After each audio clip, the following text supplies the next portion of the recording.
믿음은 초지일관이다. 이사야서 26장 3절 말씀입니다. 주께서 심지가 견고한 자를 평강하고 평강하도록 지키시리니 이는 그가 주를 신뢰함이니이다. 아멘. 심지가 견고한 자는 어떤 상황 속에서든 하나님을 신뢰하는 사람이다. 하나님을 신뢰한다는 것은 하나님께 기대는 것이다. 그대가 이따금 벽에 기대는 것은 그 벽이 그대를 받쳐주리라는 신뢰가 있기 때문이다. 흔들거리는 널빤지라면 그대는 절대로 기대지 않을 것이다. 인간이 하나님께 기대는 것 역시 하나님께서 받쳐주실 것이라는 신뢰, 즉 믿음으로 인합니다. 하나님께 기댔는데도 하나님께서 받쳐주시기는커녕 오히려 자신의 인생이 땅바닥에 곤두박질 칠 경우에는 어떻게 해야 하는가? 그래도 기대해야 한다. 욥처럼 하나님께 기댔다가 세상에서 이룰 수 있는 모든 것을 다 잃어도 그래도 견고한 심지로 하나님께 기대해야 한다. 믿음은 초지일관이기 때문이다. 하나님께서 그와 같은 사람을 평강하고 평강하도록 지켜주신다. 어떤 경우에도 하나님께만 기대는 그의 견고한 심지가 하나님께서 온전히 거하시는 하나님의 성전이 되는 까닭이다. 왜 하나님을 믿는 그리스도인들의 삶이 혼돈과 불안 속에 빠져 있는가? 하나님께 기대되 자신이 정한 수준까지만 기대고 그 이상은 기대려 하지 않기 때문이다. 나는 그동안 내게 개업 감사 예배를 부탁한 교인들 중에 어쩔 수 없이 사업을 접게 되었을 경우 폐업 감사 예배를 요청하는 교인을 본 적이 없다. 대학 입시를 앞둔 자식을 위해 기도를 부탁한 부모 가운데 자식이 낙방했을 때 감사 기도를 부탁하는 부모도 만나본 적이 없다. 개업이나 자식의 대학 입시를 앞두고는 하나님께 기대지만 사업에 실패하거나 자식이 낙방하면 하나님께 기댈 필요성을 느끼지 못하는 것이다. 상황에 따라 절연되는 믿음은 바른 믿음이 아니요 그런 믿음으로는 하나님의 평강을 누릴 수 없다. 살얼음처럼 쉽게 깨지는 연약한 심지는 하나님께서 거하시는 하나님의 성전이 될 수 없기 때문이다. 성경에 등장하는 신앙 위인들 가운데 세상에서 실패를 겪지 않은 사람이 있었던가? 세상의 실패는 그 실패를 하나님의 섭리로 받아들이는 사람에게는 하나님에 의해 새롭게 세움받기 시작하는 하나님의 은혜의 손길이다. 성경 인물들은 세상의 실패를 도리어 감사하면서 초지일관 하나님께만 기대므로 결과적으로 하나님의 평강 속에서 하나님에 의해 신앙 위인으로 세움받은 사람들이었다. 그대의 계획이 무산되고 그대의 자식이 그대의 기대에서 어긋나더라도 오히려 감사함으로 초지일관 하나님께 기대라. 그대가 하나님께 기대다가 그대의 인생이 땅바닥에 곤두박질 쳐도 그래도 초지일관 하나님께 기대라. 심지가 견고한 그대를 하나님께서 당신의 평강 속에서 반드시 책임져 주실 것이다. 믿음은 초지일관이기 때문이다. 아멘. 자, 다음은 믿음은 결과적으로 본이다. 모든 인간은 자신이 원튼 원치 않든 다른 사람에게 교사가 된다. 차이가 있다면 모든 사람이 본받고 싶어하는 진면교사냐, 그 누구도 본받으려 하지 않는 반면교사냐의 차이뿐이다. 이 세상에는 죽어도 자기 부모만은 본받지 않겠다는 사람들이 의외로 많다. 일평생을 살고서도 자기 자식에게마저도 반면교사로 삶을 마감한다면 그보다 더 서글픈 인생이 있을 수 있겠는가? 오직 주님을 본받아 사는 사람만 모든 사람이 닮기 원하는 진명교사, 믿음의 본이 될 수 있다. 고린도전서 11장 1절 말씀입니다. 내가 그리스도를 본받는 자가 된 것 같이 너희는 나를 본받는 자가 되라. 아멘. 이것은 바울의 증언이다.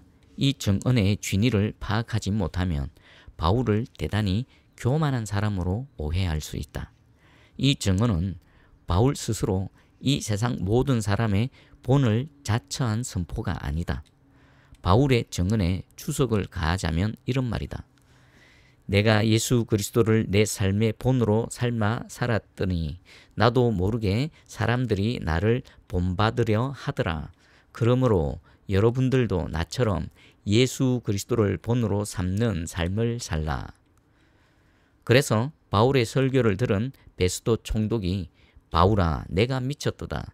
내 많은 학문이 너를 미치게 한다고 판정을 내렸을 때에도 바울은 베스도 총독에게 이렇게 대답했다. 사도행전 26장 25절 말씀입니다. 바울이 이르되 베스도 각하여 내가 미친 것이 아니요 참되고 온전한 말을 하나이다.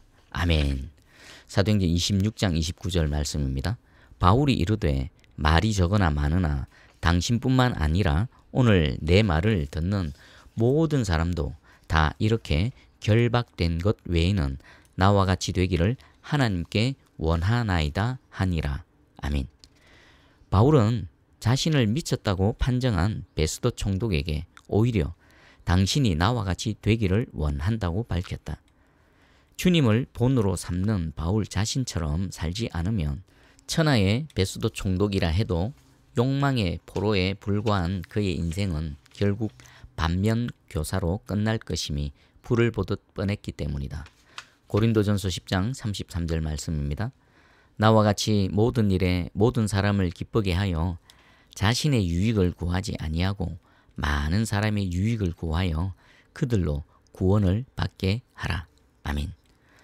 자기의 유익을 구하지 않고 많은 사람들이 구원을 얻을 수 있게끔 그들의 유익을 위해 살았던 바울은 결과적으로 주님 안에서 주님에 의해 진명교사, 참된 믿음의 본이 되었다.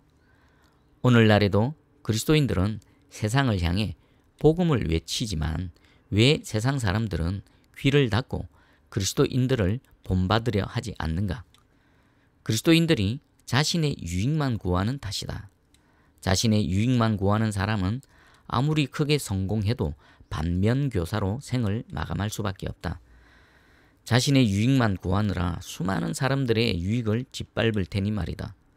그들을 살리시기 위해 당신 자신을 십자가의 제물로 던지셨던 예수 그리스도를 그대의 삶의 본으로 삼으라.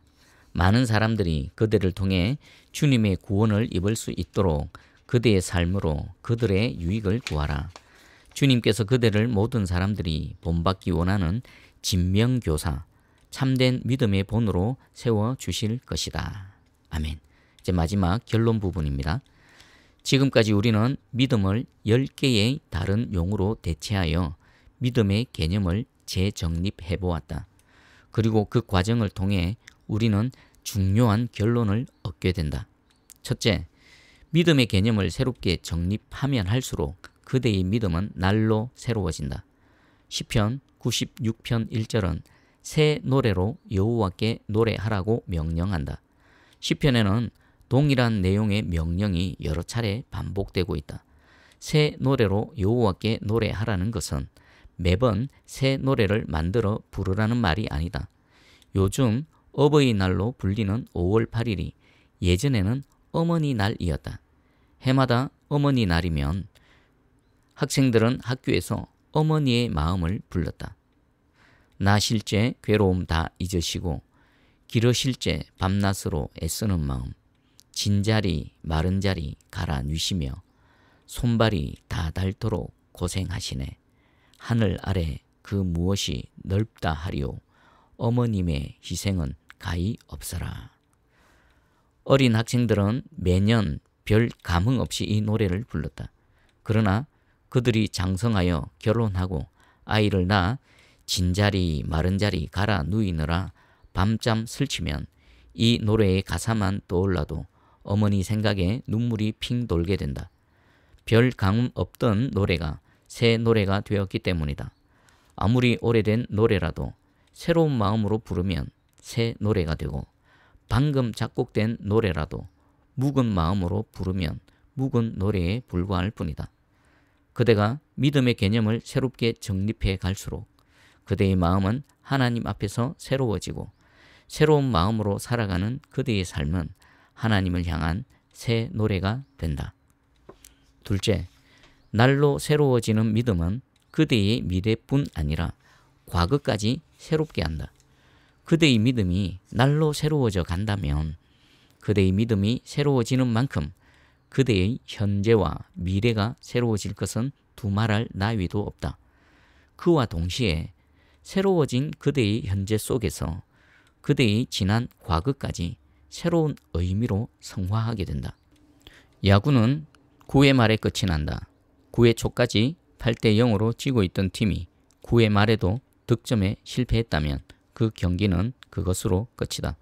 그러나 그 팀이 9회 말에 9점을 얻어 9대 8로 역전했다면 9회 초까지 8대 0으로 지고 있던 그 팀의 지난 시간이 9회 말에 거둔 역전승 속에서 새로운 의미로 되살아나게 된다. 이처럼 그대의 날로 새로워지는 믿음은 그동안 그대를 스쳐 지나간 모든 시간들의 의미마저 주님 안에서 새롭게 한다. 셋째, 날로 새로워지는 믿음은 사라지지 않는다. 성경에 등장하는 신앙 위인들은 모두 참된 믿음의 삶을 살았던 사람들이다. 그들은 최소한 2000년 전에 모두 이 세상을 떠났지만 그와 동시에 그들은 모두 영원한 믿음의 이정표로 살아있다. 세월은 한순간도 쉬지 않고 계속 흘러간다. 언젠가는 그대와 나도 이 세상을 떠날 것이다.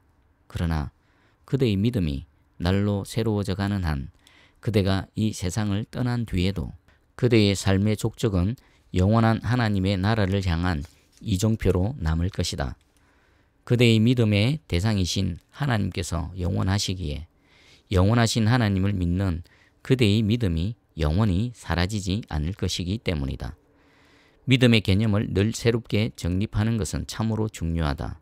날로 새로워지는 믿음 속에서만 지금까지 그대와 내가 함께 묵상한 모든 것이 삶으로 이어질 수 있기 때문이다. 아멘.